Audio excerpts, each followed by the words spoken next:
ఏంటంటే చాలా తమాషా కథ. అది అప్పుడు నవ్వుకున్నాను. ఇప్పుడు ఆ కథ మొత్తం నాకు సమాజంలో కనిపిస్తుంది. ఒక అడవిలో 5గురు వెడుతున్నారు.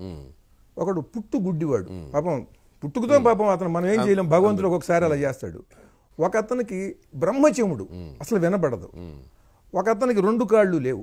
ఈ కాళ్ళు లేని అతను ఈ గుడ్డివా అతని మీద ఎక్కాడు. ఇతను దారి చూపిస్తుంటే అతను వెడుతున్నాడు. ఇంకోవాడికి ఈ భుజాల వరకు చేతులు లేవు.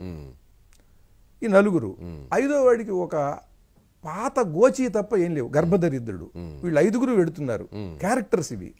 ఇప్పుడు ఉన్నట్టుండి ఈ చెమిటివాడు ఆగండి, ఎక్కడో గుర్రపు డెక్కల చప్పుడు వినిపిస్తోంది అంటాడు. వీడికి బ్రహ్మచముడు. వెంటనే గుడ్డివాడు, అదిగో దూరంగా దుమ్ములేస్తోంది, బందిపోట్లు కాబోలు గుర్రాల మీద ఇటే వస్తున్నారంటాడు.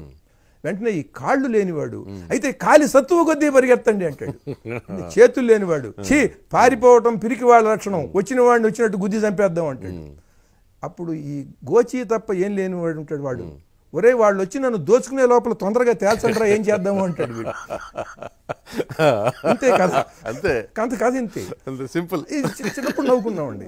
ఇవాళ ఈ 5గురు రాజకీయాల్లోకి వచ్చారు. అవును, ఎవడికి ఏ అర్హత లేదో అది వాడు ఉన్నట్టుగా మాట్లాడుతూ ఉంటాడు.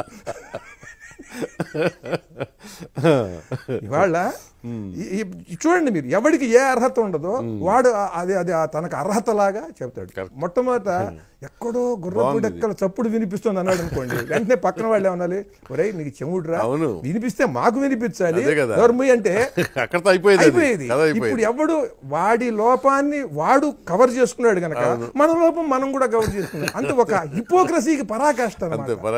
వాడంటాడు వాడు, వాళ్ళు నచ్చి నన్ను దోచుకునే లోపల తొందరగా తేల్చండ్రా ఏం చేద్దాము అంటాడు వాడు పెద్ద టెన్షన్ తో. అలా ఉన్నారండి మనుషులు.